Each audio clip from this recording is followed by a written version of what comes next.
Hello, there was a call-in user just admitted. Can you please unmute yourself and identify?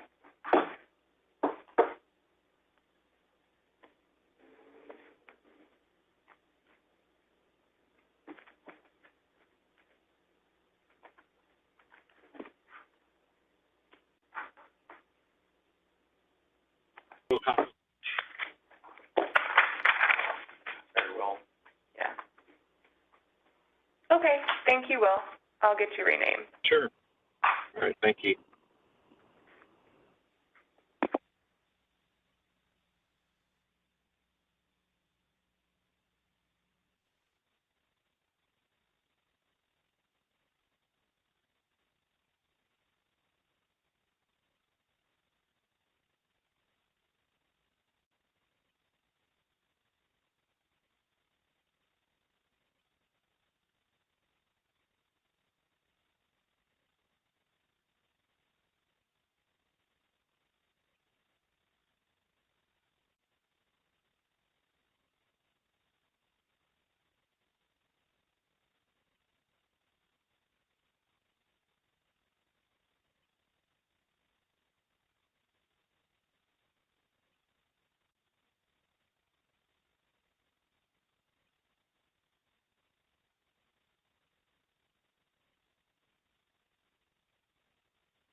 We just admitted a call-in user. If you could please identify yourself.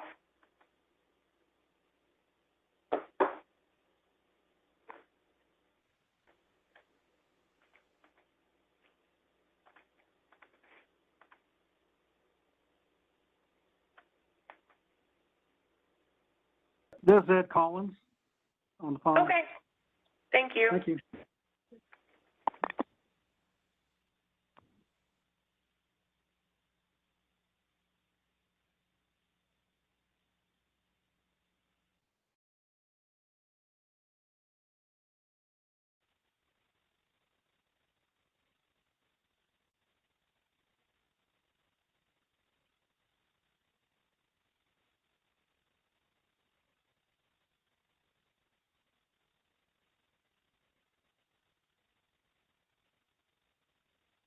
I'll probably wait. Just admitted a call-in user.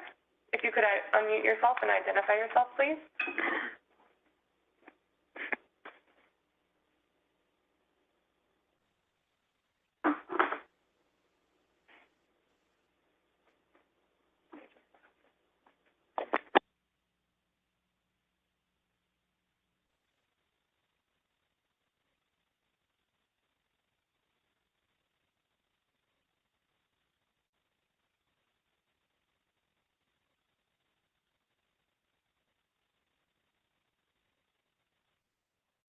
Hey, this is Ed Collins. Can you hear me? Hi, Ed. Yeah, we got you. We had another call-in user, but they seem to have left. Yes. Thank you for checking, though. Yeah. Hey, also, I'm having a little problems. I'm out of town, and I'm trying to get on via my computer as well. So if you see me come up on there, that'll be me too. Okay, cool. Thank you for letting us know.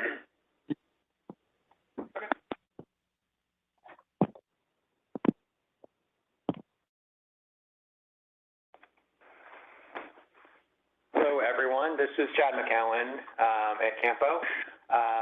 Thank you for joining us today for the TAC meeting for September the 27th. We got notice that both our chair and our vice chair will be unable to participate in the meeting today. What we're going to do is continue on with the information items that we would have presented if they were able to run the meeting, and just skip the action items. Fortunately for us, the only action item on today's meeting was the approval of the July 19th, 2021 meeting summary. So we'll just move that meeting summary to next month and jump right into the information items. I think, Emily, I think typical protocol for these meetings is once we finish an item, if you have a question or a comment you'd like for us to call on you to use the hand raising function in WebEx? Yes. Okay. I'll keep an eye on the hand raising function. Okay. So if you can do that, then we will call on you and get your comment or question. So with that, we will start with the information items and turn it over to Ryan. All right. Excuse me. Thank you, Chad. So the first information item, I just have two quick updates really related to short-range planning activities. The first one is the FTA 5310 project call. Just to update everyone on that, we are still ongoing with the, go to the next slide, please. So I just remind anyone who wasn't here earlier this year, the 5310 program, it's a FTA program where Capital Metro is the designated recipient, and we do the project selection for this program. And it's really, it's about $1 million that the region receives a year for the Austin urbanized area, and the funding is essentially for projects that serve the mobility needs for seniors and individuals with disabilities. So it just really enhances the public transportation network that we already have. Traditionally, this is done by nonprofits, but we also do provide funding to local sponsors as well as state-sponsored agencies. Just to give you all an update, we did receive 12 applications totaling just over $13 million in requests during the project call. That call closed back in August, I believe it was August 13th. And then we're evaluating we've evaluated all of the applications for eligibility and readiness, and then we're currently finalizing the project scores and putting together the recommendation report that will be released probably about halfway through next month.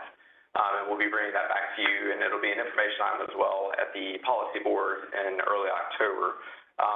Just a reminder, we do have $13 million in requests. We do have about $2.1 million worth of funding available to allocate to these projects. So that number is obviously very, very high as far as the applications that we received, but we've done a base screening, and it looks like really it's only about $3 to $4 million worth of projects are actually eligible. So we'll be able to fund essentially about half of the projects that were submitted through the project call, but all of this information will be detailed in the recommendation report. And just to remind y'all, if you have any questions about it, I can just, on the next slide, I've just got a reminder slide on the evaluation process. Go to the next slide. Thank you. So yeah, we screened everything for eligibility. That included the location just to make sure that the projects serve the urbanized area. The sponsor, depending on what type of project they have, either has to be a nonprofit or a local government or state-sponsored agency.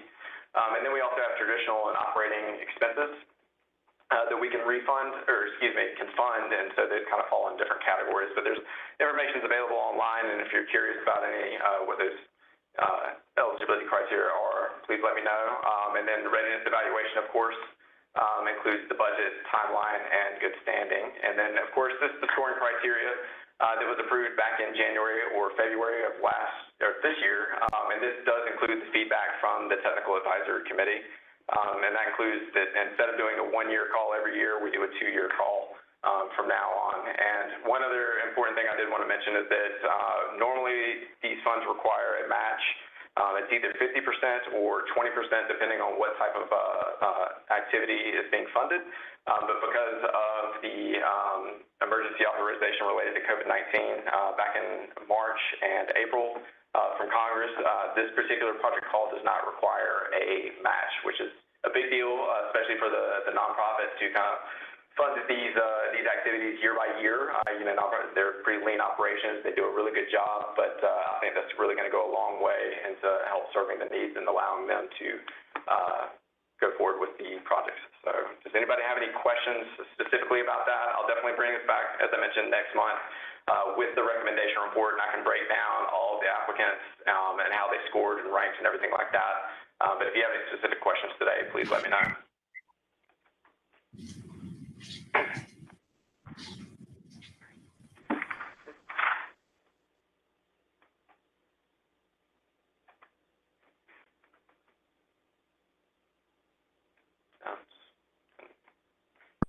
Are you able to see if anyone has their hand raised? We're good. We're good? Okay. It sounded like Ed said, did you have a? Yeah, can you hear me? Yes, we can hear you. Okay. Hey, Ryan, thanks for the update on that. I was wondering if there's a possibility that we might have a presentation on kind of how the program's been working for the past couple of years with implementation of those selected projects and maybe how those are meeting some of the objectives of the program. Maybe just maybe a 5 or 10 minute presentation on that. Just kind of get Yeah, I can certainly, I think that'd be a good thing to do. And I know actually, we're going through the RTCC plan update, and a lot of the programs that are funded through there are being evaluated today for the plan update. So I'm sure there's a lot of synergy there. I can probably get information through the RTCC process and put together a presentation. I think that's a good idea. So I'll make sure to incorporate that next month into the information item.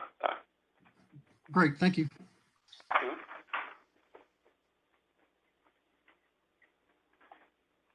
Very good. Anyone else? Hand raised? We're good to go. Okay. All right. So we'll continue. Ryan, continue on to the next item. Okay. Thank you. So this next item quickly is about the STBG refunding opportunity. Next slide. So I know there are a lot of TAC members here probably weren't here a year and a half ago, but maybe so. I mean, it was pretty widely known. But back in June 8th of 2020, the policy board approved a selection of Category 7 projects. They were deferred in support of the I-35 Capital Express project, the central portion. And part of that approval process, the Transportation Policy Board formally endorsed prioritizing those deferred projects to be refunded essentially when later funding was available. And so we went through, we created a process that both the TAC, y'all had input on, and then the policy board actually approved the process with which we would evaluate and select projects to be refunded. That happened back in, I want to say it was February or March. So we put that in place. We put together the materials and the application for that. And then currently right now we have about $15 million in STBG funding that's become available. This came to us in two portions. Again, related to the COVID-19 congressional authorization in the spring, we received, I think it was $12 million in one round and an additional $3 in the second round. And so we're looking at $15 million worth of STBG funding that we're looking to restore funding to some of those deferred projects. If you go to the next slide. Thank you. So on the left, you'll see that is the full list. This is baseline scenario C from the deferral process report. So this is everything you see there, and this is the deferral list that we're looking to restore funding. So right now, I've been in touch with just about all the project sponsors that are on this list, but we're currently requesting project applications from the sponsors that fall on or under that $15 million threshold for consideration. And we're also asking, if you're on this deferral list, you heard from me on Friday, we're asking any sponsors to defer projects that are not intending to submit either because the funding is not enough to cover the deferred amount, or if they're just not ready to be refunded at this time. We're asking for written confirmation that you do actually intend to be refunded through this process. And the reason for that is that we want to be able to manage this list going forward and our future project calls and cash flow. And in order to do that, we need to know exactly what on this list is actually going to be refunded. So we are asking for that confirmation. So I've heard from most everybody that I reached out to on Friday, but that's the reason for that. We do intend on refunding these projects in November, or making a request to the policy board in November.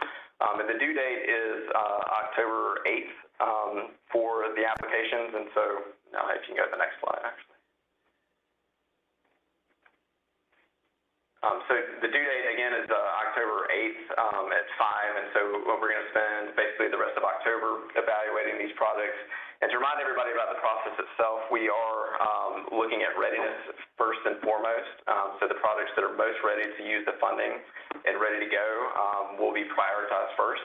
And in the event that multiple projects are ready at the same time, we're going to defer back to the project evaluation score All of these projects do have scores assigned to them, so the higher score will be prioritized first, and so that way we'll begin whittling down. So we will be, again, taking that, hoping to get those the $15 million allocated and that request approved by the policy board in November. And one thing I did want to kind of bring up for anybody who is on the deferred project list, I did send out an information packet that kind of breaks down the application itself. But I did want to touch on that briefly. On the left, you'll see basically these are all of the categories or sections of the project application. It's very, very similar to the 2019-2022 project call, where we look at different aspects of the project development process. And essentially the theme of the application is tell us what's changed between the original application and today.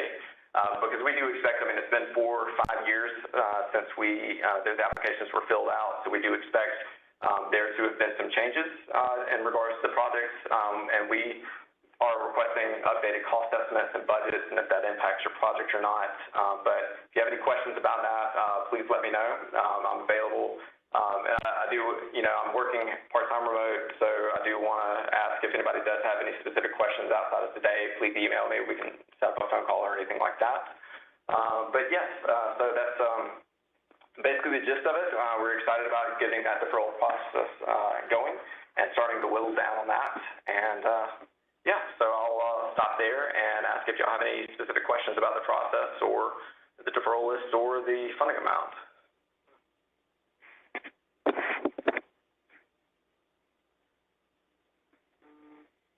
Cole, you can go ahead and unmute yourself. I have a question about the requirement that it's projects that fall on or under 15 million. Our Lakeline project was awarded for design and construction, but it's over the 15 million amount. I want to see if it's possible to have the design considered in this funding round, but not the full design and construction. I don't see why we couldn't do that. Are you talking about like just spinning off the design phase and applying for that? I don't see why that would be an issue. I mean, I'd have to think about that. I don't see why that would be an issue. So you can go ahead and move forward with design and then come back for the construction funds later. I don't see a problem with that. Okay. Yep. Thanks for that. Then we'll follow up with that. Okay.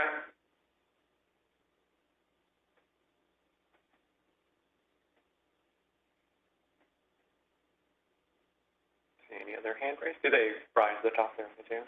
Okay. They do. All right. While anyone else is thinking about if they have a question, I'll just remark on something that Brian said towards the end there, and just let everyone know that CAMPO staff, we're back to a hybrid work situation. Generally, at minimum, staff are in the office 2 days per week. We're all here on Monday, and then an additional day during the week, and sometimes more depending on the staff person. So as Ryan said, there's, for most staff, there's maybe a 3 out of 5 chance on any given day that we'll be working remotely, and so would reiterate what he said, that email is the best way to ensure that we receive any questions or comments that you have. If you're also calling and leaving voicemail, for instance. All right. Any other questions? Okay. All right. Thank you. Thanks, Ryan. Moving on, we have demographics update related to the 2020 census by Greg. Greg, are you ready? I'm here. Can you hear me? Very good. Thank you. Okay. Good afternoon, everyone. During the May 2020 Policy Board meeting, a request was made for CAMPO staff to compare the population totals from the 2020 census to the current CAMPO model. This slide here shows how the CAMPO 2020 linear projections compare to the 2020 census totals and the Texas State Data Center, which houses the State Demographer's Office. And as you can see, the county totals are slightly higher than the census and vary in how they compare But if you look at the regional total, we are within 1% of the census. We're over just by 1%. Next slide, please.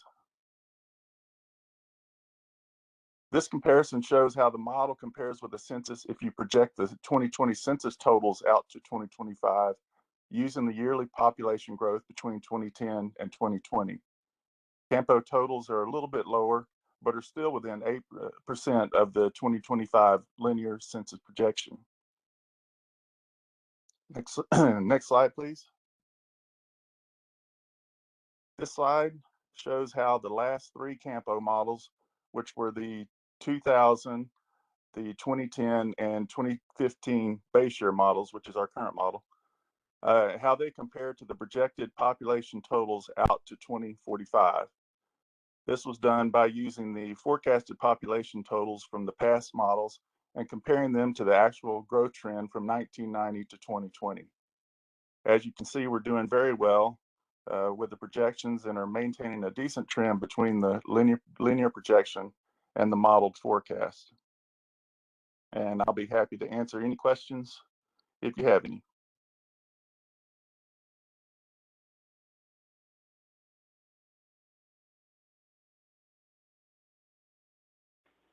Hey, Ed, I can see your hands raised. You can go ahead and go first.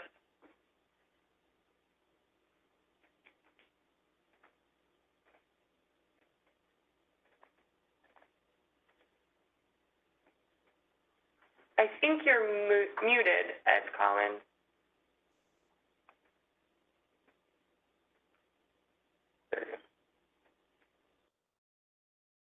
We're still struggling to hear you.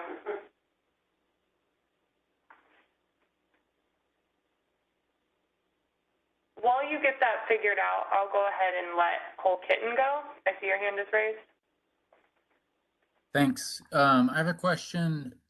Is this forecast comparison done at the TAS level as well? No, they only asked for the region, so I did it at the regional level. It would be all over the place at the TAS level, I'm sure. What are the horizon years within the TAZs? Is it 2020? Is that one of them? No. So what I did is the census number was a solid number, so I used that number. And then for the CAMPO, which is 2025, is close, and 2015 is close. So I just calculated the growth per year to find out what a CAMPO 2020 would be. And that's the numbers you saw on the first slide.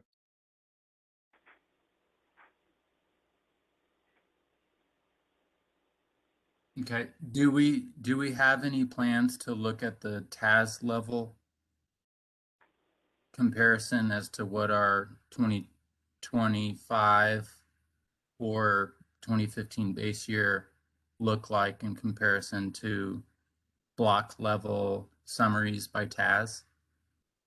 No, I had no plans for that.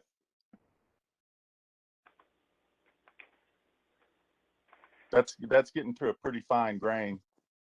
I don't know, you know, you're going to be close on some and off on others. That's why I went with regional totals, since it's a regional model.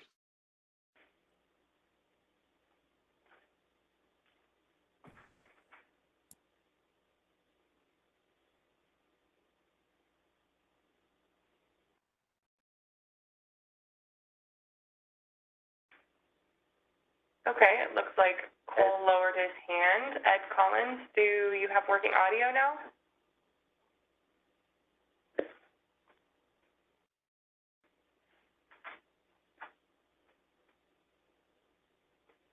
We show you're unmuted on WebEx, Ed. If maybe your phone may be muted, or your computer.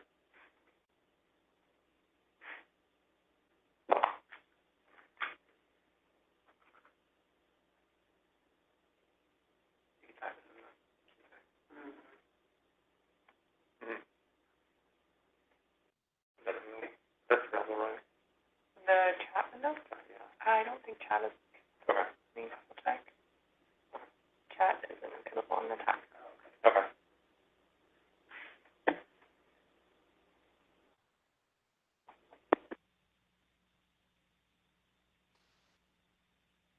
If he can't get going, he can email me and I can send it out to the TAC, the answer.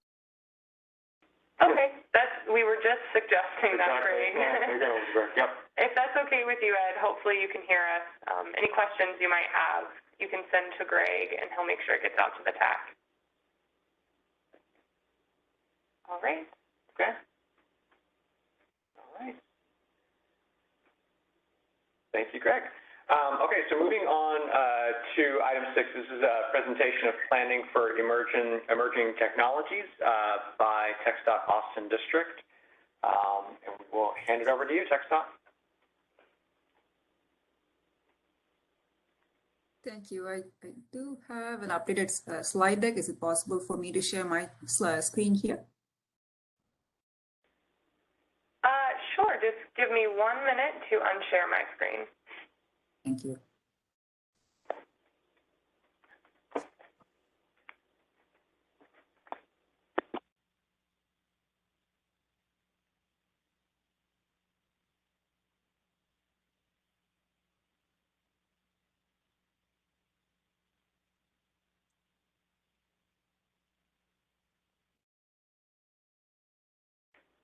Akila, you should have presenter privileges now. Yes, I see it. Thank you. Yep.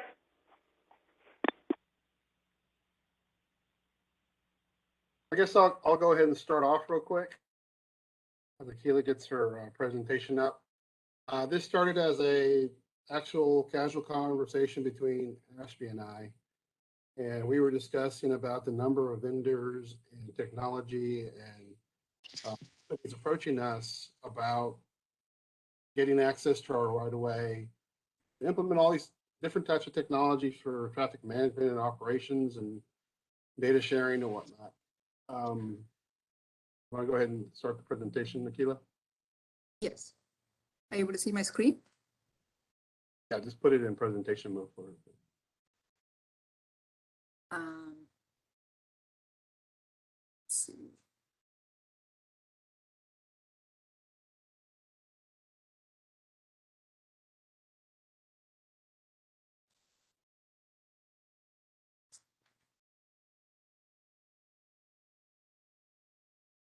So that conversation led into the discussion of coming up with a regional approach because we realized we had multiple efforts going on between different cities and agencies.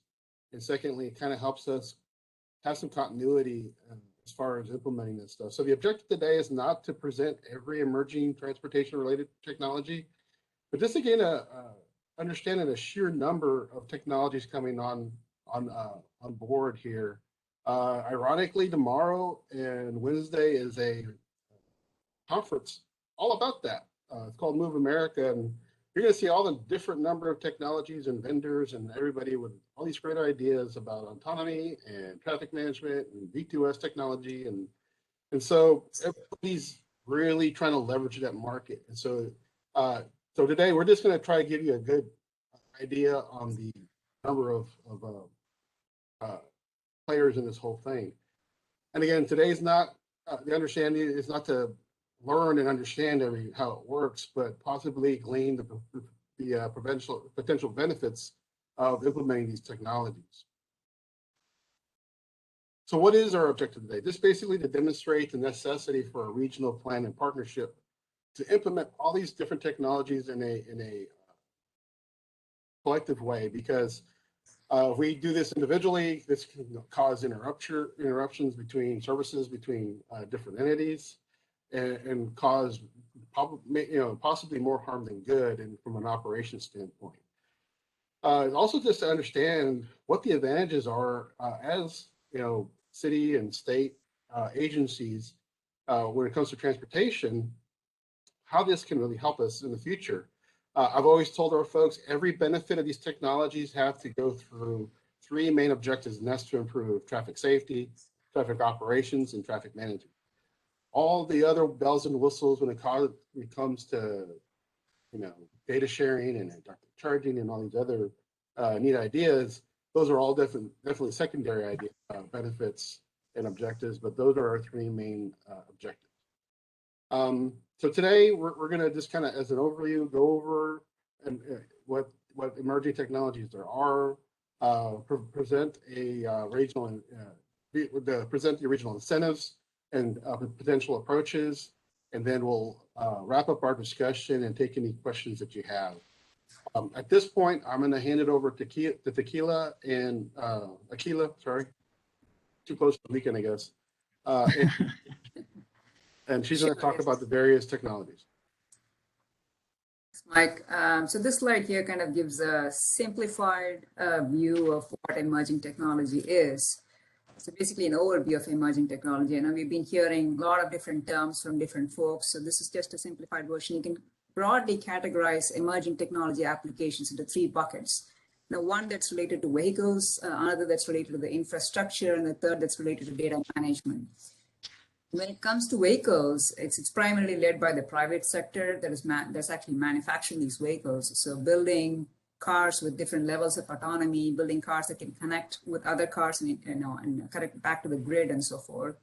And building trucks that help with truck platooning, drones for delivery, and also roadside delivery units. So all these are primarily led by private sector.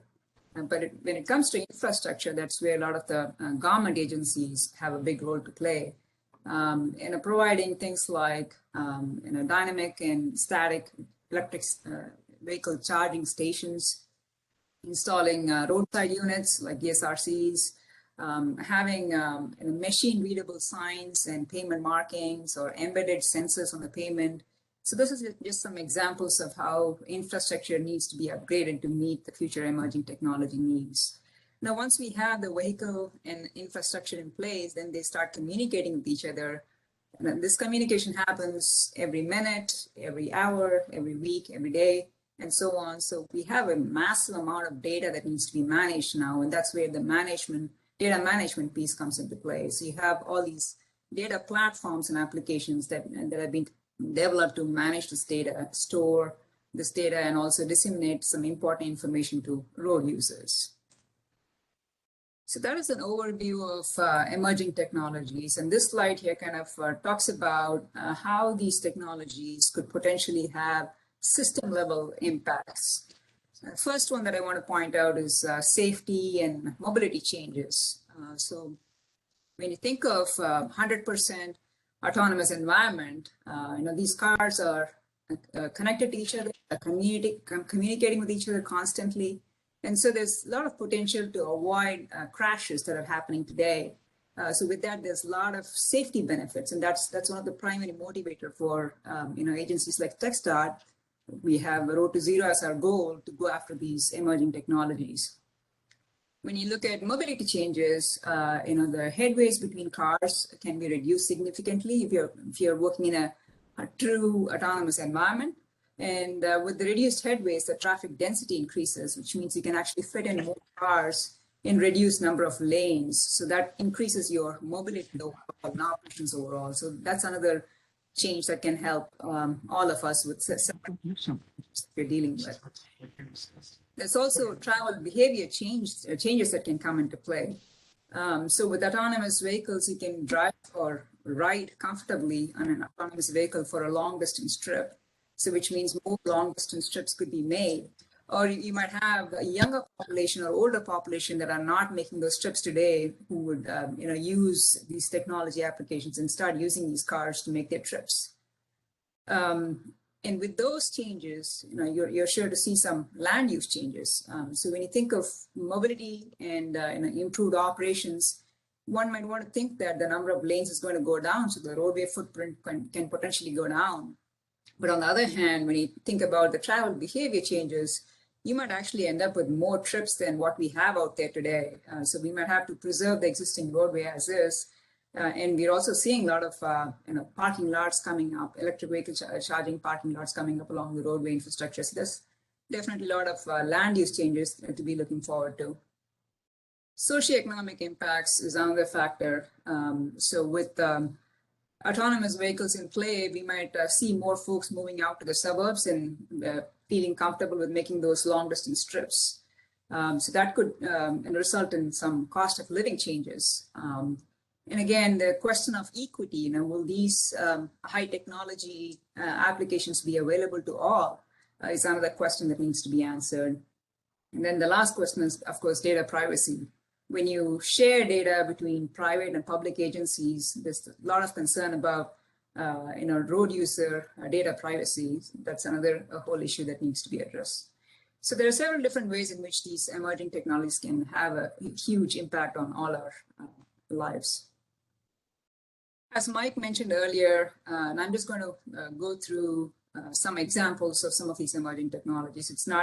It's by no means comprehensive list of these technologies, and we can talk about each one of these for the entire hour. So I'm just trying to touch upon high-level technologies that different agencies in the region are working with. I'll first start up with what TxDOT Austin District is doing. Just three key projects that we're working on right now. One is a pilot project on State Highway 130, where we are trying to test out the vehicle to infrastructure communications. We're also looking at MOPAC, where congestion is a huge issue. We're trying to test out coordinated driving to see if that could have an impact on traffic operations there. And then we're also looking at technology assessment center, where we can actually use it as a clearinghouse to kind of test and demonstrate these technologies before we deploy it in real world. This slide here again talks about the State Highway 130 project that we're working on. It's a pilot project with Panasonic. We have roadside units that are installed along State Highway 130, and we have onboard units installed on some of the vehicles. And the intent is to test out the communications between these vehicles and the roadside units, basically to understand what type of data can be exchanged and how we can disseminate data back to the road user. So this can be used for several things, for monitoring average vehicle speeds, looking at crash and incident detection and management. Then how do you convey the safety message back to the road user? And also looking at work zone safety and other traveler information systems. As part of this project, we're also looking at IoT sensors, the Internet of Things sensors that could be installed on the pavement itself to get real-time data from these connected vehicles.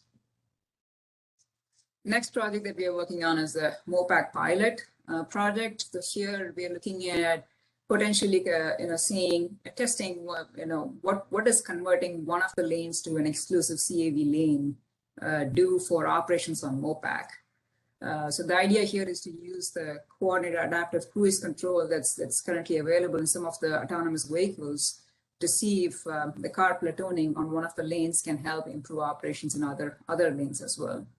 So, essentially testing out the vehicle-to-vehicle technology here and seeing how that impacts travel time and reliability. The third project that we are working on is the assessment center, like I mentioned earlier. The goal here is to basically vet all the different technologies that are coming in. We're being approached by several different vendors with several different technologies. We're trying to understand the safety aspect of those technologies before we actually deploy it in the real world is important to us. So having a test bed like this would really help us do that. And so we're collaborating with UT Austin's Center for Transportation Research. They already have some existing infrastructure like cell phone towers and a large-scale computing power that we can actually leverage to see how the communications can be managed between automated cars and these traffic management centers. One aspect that they're definitely looking at is to make sure that the communication between the different traffic management centers happens seamlessly. So the interoperability of the technology is being tested. So that's another project that we would like to pursue, and we're working on it right now. So in addition to those three major projects, there are several other initiatives that we're working on. We have a charter signed with DEA. It is a nonprofit organization based out of South Carolina. Right now, we are working with them on a right-of-way solar, where we're trying to see if we can use solar power and environmentally sustainable projects can be done.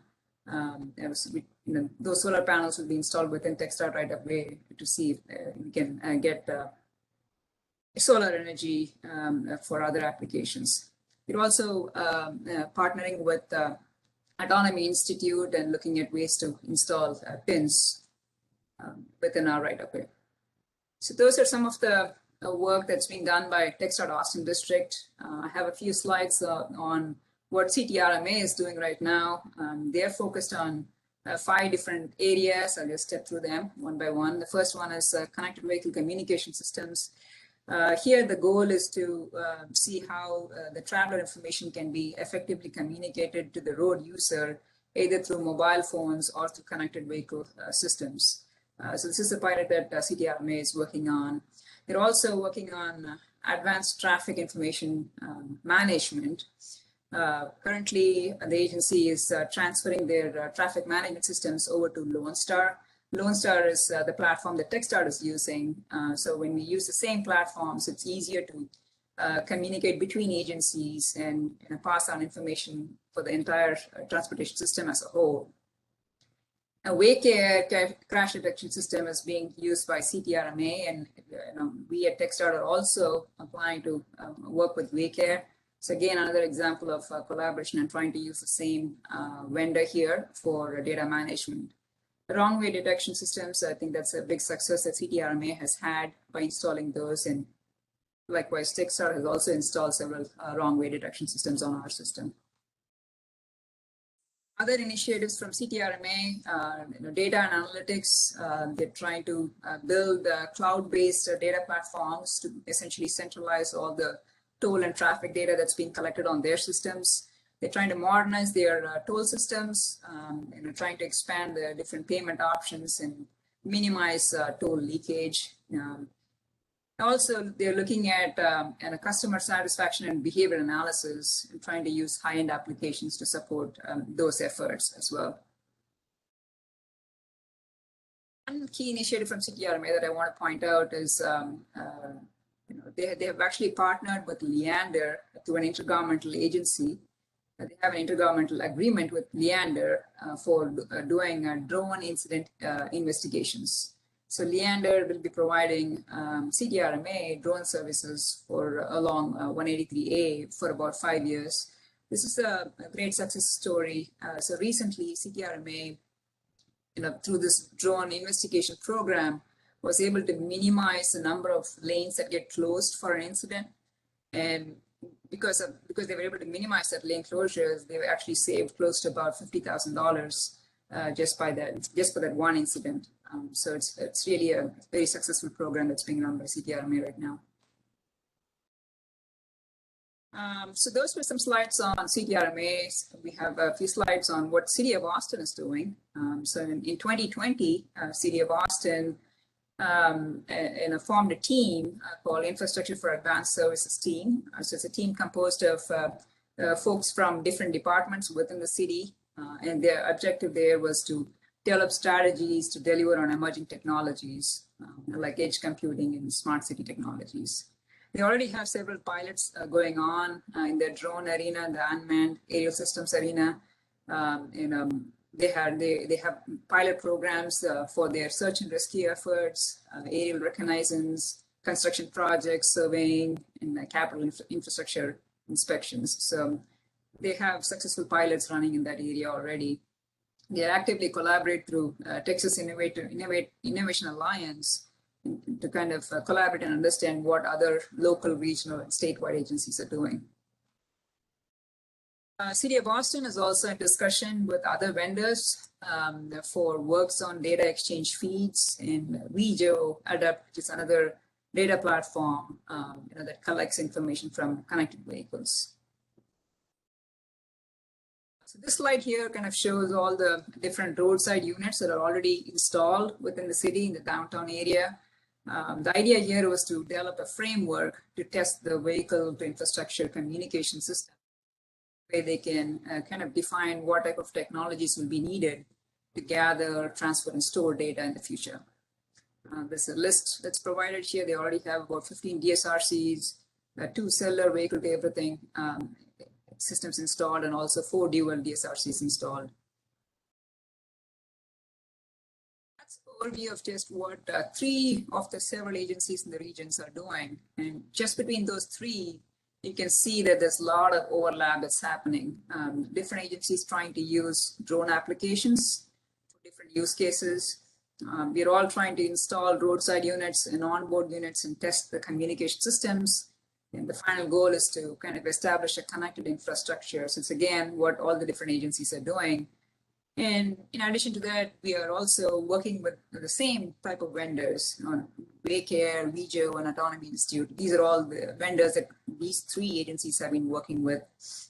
But if you think about all the different agencies, there's bound to be more overlap as we start working with multiple agencies. This slide here kind of just shows you the different key players in the autonomous mobility ecosystem. So we definitely have to collaborate and work with several different agencies and entities.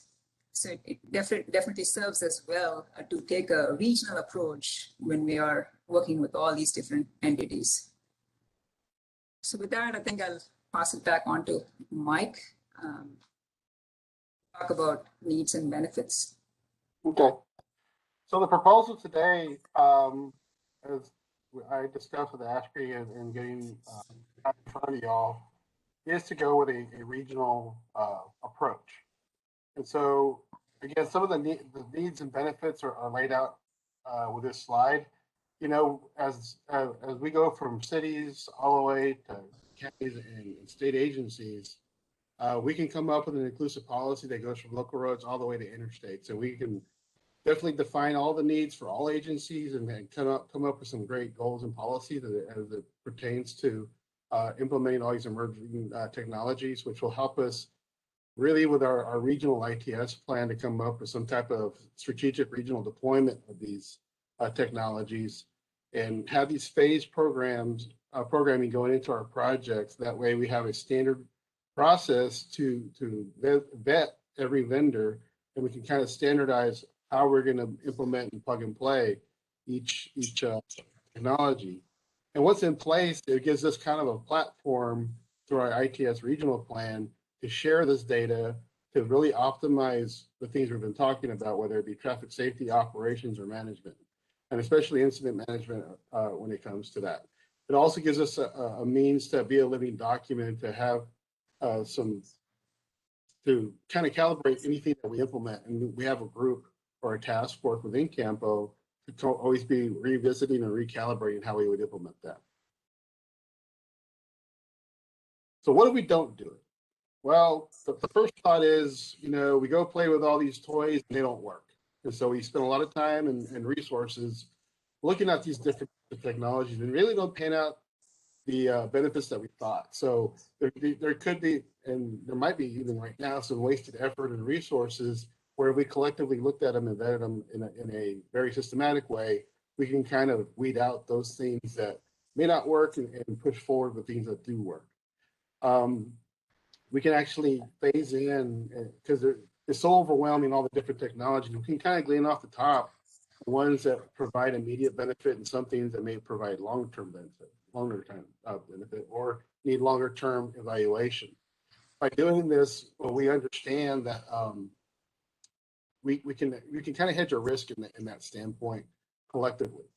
Know that, you know, it might be a blessing that we have deferred projects, because had we implemented all those deferred projects without knowing the technologies and trying to retrofit it or not implement some of these, I know it's kind of a bad thing to say, it's, you know, the blessing, but a lot of the things we're doing in 130 and MOPAC can, and as we vet that on actual public roadways, we know that that technology works and can be carried on to other corridors, and including, you know, the stuff, any of the initiatives that cities and the RMA are doing as they're vetting those things. We can collectively learn from each other to know what's the right widget to put on the roadside to, or the best one, not just the right one, but the best one to put on the roadside to communicate between cars and our infrastructure. So if you know, we deal with Tesla a lot in our agency, and as I talk to these folks and their technology folks, their technology evolves almost seems like monthly or, you know, on a pretty frequent basis. And so the risk is that, any type of future car won't be able to effectively use whatever we implement. So having this regional approach helps us recalibrate and make sure that these cars can connect with our infrastructure.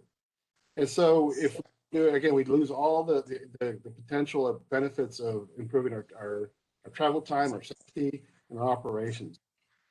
And so if we all have different policies and protocols and methods in different jurisdictions, without one standard playing field, a lot of these cars and technologies may kind of conflict each other and not operate seamlessly.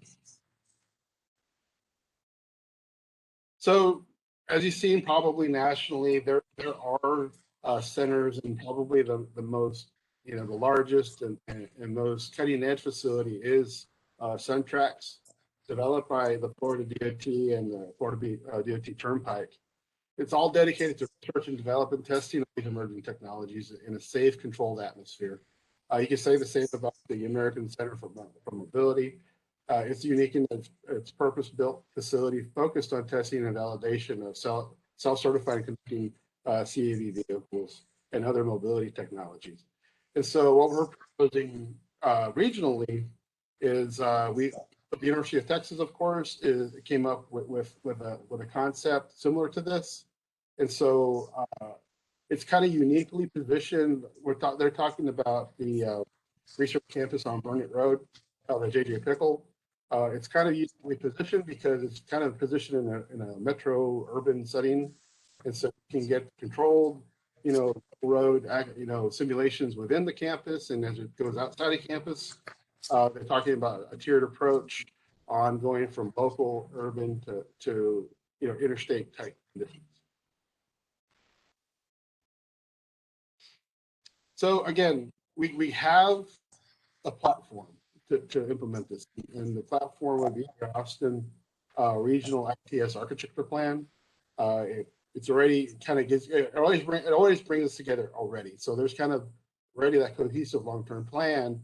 We're just kind of adding and modernizing that plan to involve and include all these emerging technologies in a systematic way. The congestion maintenance process, that fairly requires us to redefine congestion, our congestion management, and these technologies definitely can help us with that. If we can put more, so we're always talking about, more density over volume, and so these type of technologies help us with that by moving people, not necessarily cars, in a more efficient way. And so that really kind of addresses it can be a component to where we address congestion. So next steps, I think all of us or at least I am, and I'm pretty sure everybody's really, interested to see how all this pans out when we start, implementing all this technology.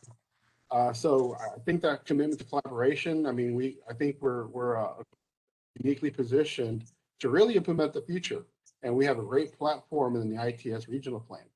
Our proposal is to set up a subcommittee on the framework of this agreement.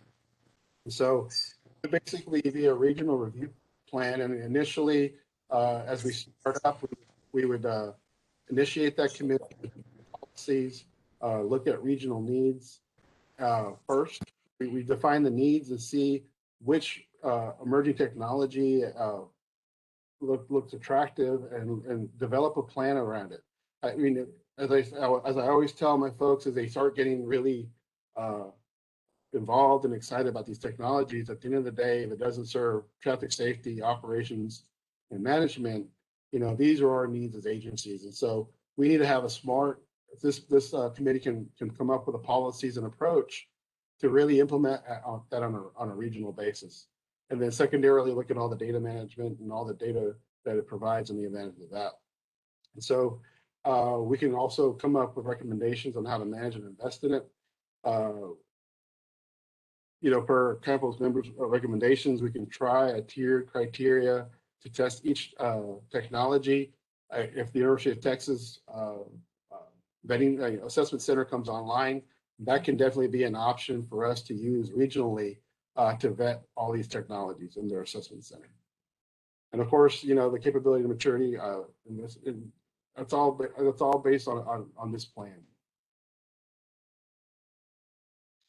So at this point, that's what our proposal is that we collaborate and join hands and collectively help us drive how these things are implemented in a way that really benefits the taxpayers and the people who use our infrastructure. There's a lot of capital of interest putting pressure on us to put these technologies, but I think as public servants, we have a vested interest to implement these technologies, leverage the benefits that really maximizes the use and safety of the public. I guess at this point, we'll take any questions if there is any.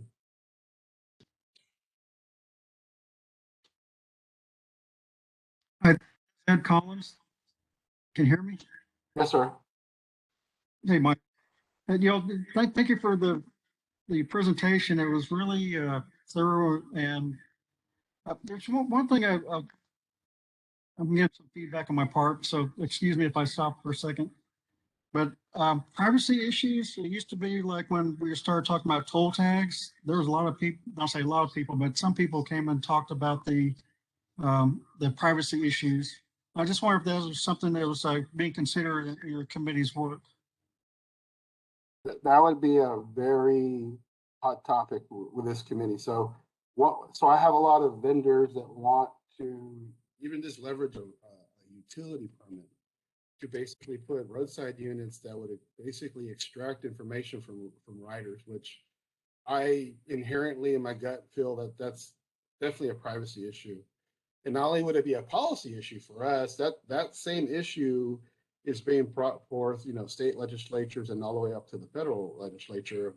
What kind of privacy laws and control over that data sharing is there going to be?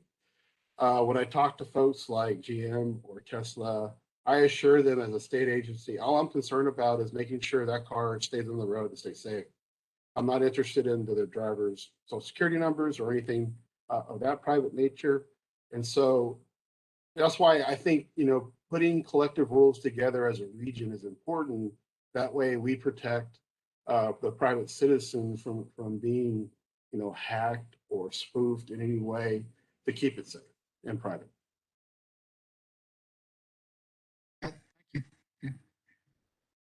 And another thing to add is in the assessment center, when we do data collection, we will be vetting exactly what data they're extracting from the roadside units and from the vehicles.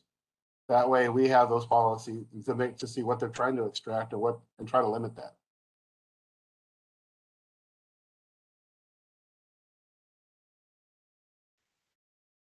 Any other questions?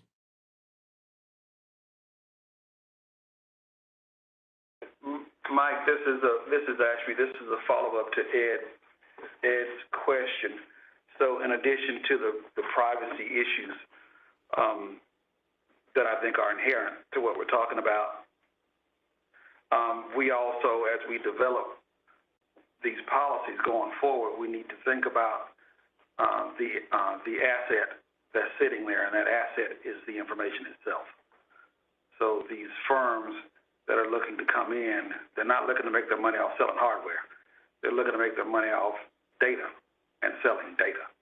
And so that has a value to us. Whatever we as a region decide that, we're legally capable of helping people collect and then use, it has a value to it. And we ought to be talking about the public, potential public share of repayment for that access to that data.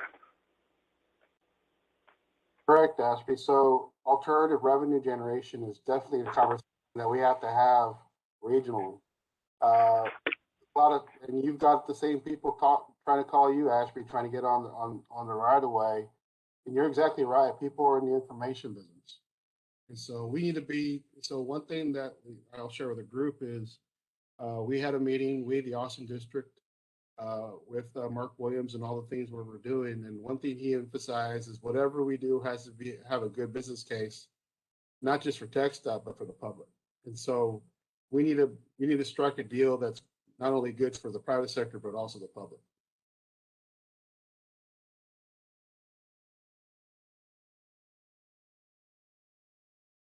Any other questions? I have a question. This is Amy Patillo. I wonder in this proposal to put together, it sounds like a committee that would be TxDOT and CAMPO collaborating to be able to put together regional policies. Does TxDOT already have people on staff who have privacy certifications that could come to the committee? I'm not sure about that, Amy. Okay. Well, I'm SIP certified and also SIP-M, and there's a whole body of privacy certification examinations and practice, and people who operate in that space. And it seems like if data privacy is of interest and an issue, that either CAMPO or TxDOT bringing at least one person in the room who has those certifications could potentially be a benefit to the region as well. That'd be great.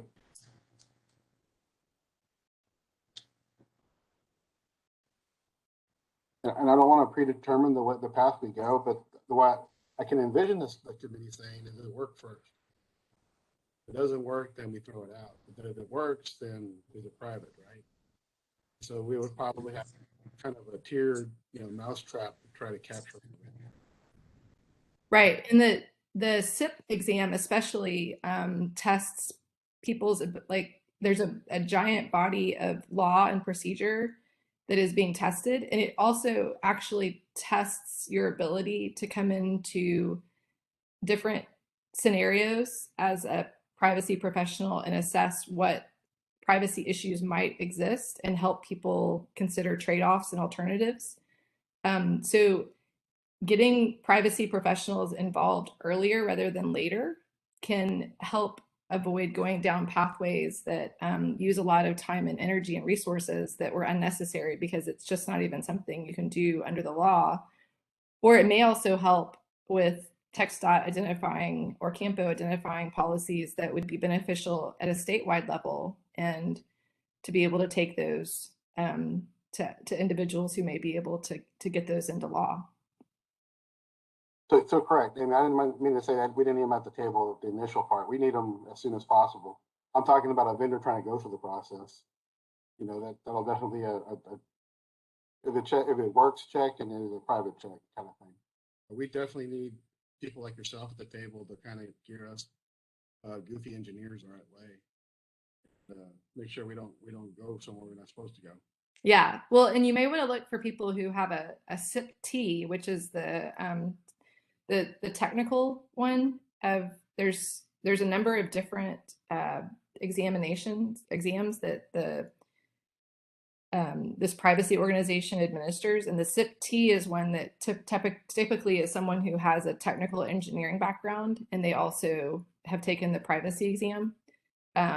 The SIP-P, the SIP-US is usually attorneys who take that one, and the SIP-M is kind of like the MBA of privacy exams. That's the way that I usually try to explain it to people. So they're interpreters, really, right? They know how to speak engineering. That's a skill and a half. Any other questions? Thank you for that, Amy. I had no idea that existed. Sure, I'm happy to follow up later too with more information if you have any questions. Yeah. No questions? I guess I'll hand it over to you, Ashby. How do you want to proceed? So we would be looking as one of the first steps to form a subcommittee of the TAC, like we just did for TDM. And the timeline we were looking at, Mike, would be probably starting February of 22. The reason for that date being the board has to appoint new TAC members here in the next few months, and by February we normally know who all we have by then. And so we would set that up, and then we would start to proceed on the policy, draft policy development. And then some of these things, we TAC, CAMPO, TxDOT have been working on, for example, incident management. I mean, that plan was done a few years ago, and we've been implementing parts of that for a while. So all of those things will feed in together. So, yeah, we would set up the committee, Mike, and then we start to move forward. Okay. Thank you all for your time. Thank you.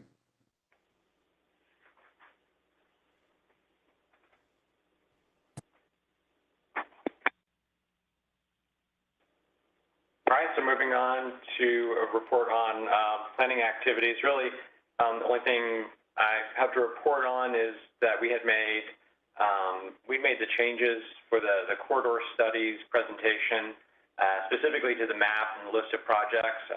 We made those changes that we got based on input from TAC at the previous meeting, and it really helped. Several of the board members commented on it, helping to give them the larger context of our proposal for the multimodal corridor studies throughout the region. And so at that board meeting, actually, the most recent board meeting, that was approved for us to move forward. And we have since posted that RFQ on our website to begin moving forward with corridor studies. And so we appreciate your help with that. And of course, as we mentioned, some of the first tasks we'll be doing with that are identifying logical termini, specific sections, and then prioritizing that. And that's something that, once the consultant is selected, that we'll be bringing to the TAC for your input and assistance on that as well. That's the only report on activities I had. Ashby, anything? All right. The next board meeting is scheduled for October 11th, and then our next TAC meeting is October 18th. And not seeing any. Chad, I have a question. Sure. So this is Ed Collins. So I'm sorry, I was having some computer problems, but when we're talking about the projects that were being deferred, can we get a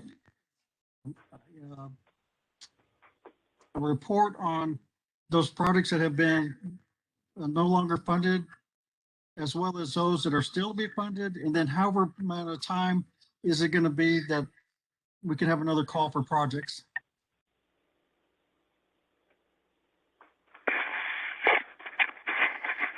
So that's one of the parts about managing the deferral list and knowing who's going to get refunded and who isn't. Because I know some local sponsors have either moved forward with their project with their own, move forward with their deferred project with their own funding, or something has changed and the project is no longer valid. We know one of the projects is no longer viable, so that's why we're requesting information from the sponsors, even if they're not going to ask for refunding through this specific opportunity. We do want to know if they're looking to get it refunded in the future so that we can manage that cash flow in the future. We are looking hopefully to do or start up a project call probably this time next year with approval probably in May 23. But that does depend obviously on congressional action as well. I think the infrastructure bill is going to the House floor today. But we'll see what happens there if they do a fast track extension. But so our current schedule hopefully is to start something up about this time next year, though. But that really is dependent on congressional action, future cash flows, and the deferral list, because we do have to get through that list completely until we are able to move forward with a project call. So, and what was your other question, Ed? Something about an update on the projects that were not deferred? Is that what I heard? Well, just maybe an inventory of what's everything going on, and then we might have a project call. I know that we put a lot of resources towards I-35, but how much is that going to impact us over the next 5 to 10 years? Say it again. I'm sorry. So we do have, you talking about the projects that were not deferred? He basically what he's asking Well, is, anything's going to be funded through what's called Category 7 under TxDOT. When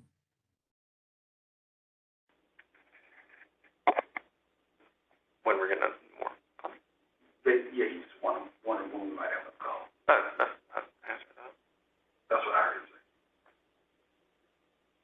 Ed, let me ask again. So you're asking when we think we might have another call? That's probably, but also just a matter just for the public to know, how these projects are being implemented. I mean, we had a quarterly progress reports. Maybe that could be part of that about, how are we moving forward with it over a next 10-year period when funding could be available, what projects are being implemented. What's opening Yeah, up. and that's what, at least as far as category 7 goes, the project progress reporting does keep track of all that, and I'll be doing a presentation on that at the October board meeting to really talk about the progress of the projects that did keep their funding and that were previously funded prior to the 2019-2022 call. So we'll definitely have that. And, of course, every fiscal year we do update kind of our 10-year outlook, and that's really what the next project call is going to be based on. So.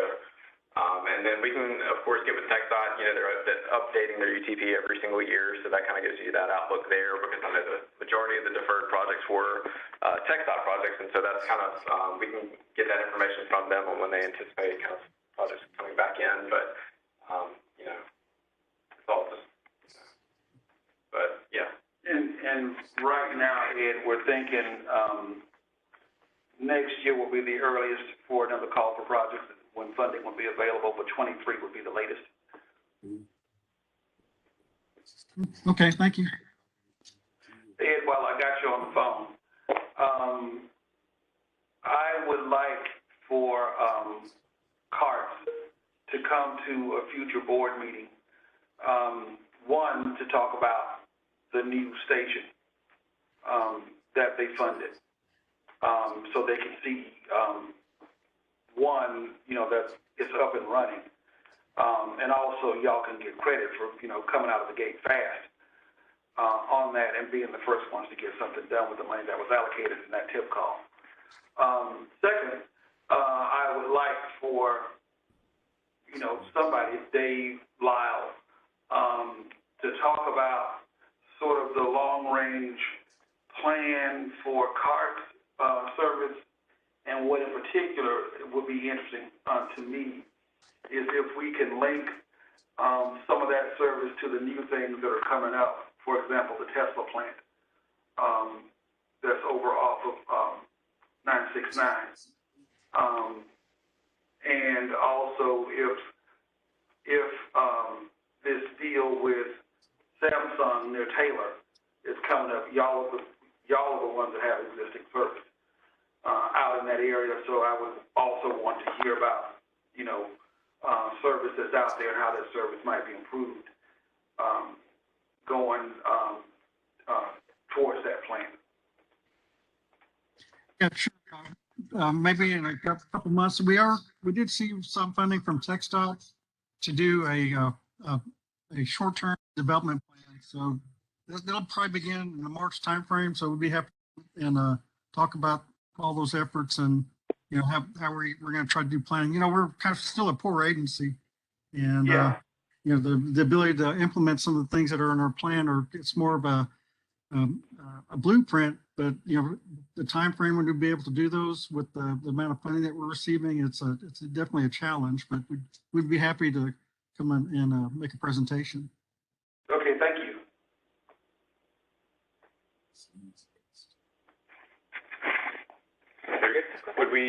We'd be able to see if anyone else there. Yep, no more questions. Okay, not seeing any more hands raised for questions or comments, so we will adjourn this meeting at 3:14. Thank you very much.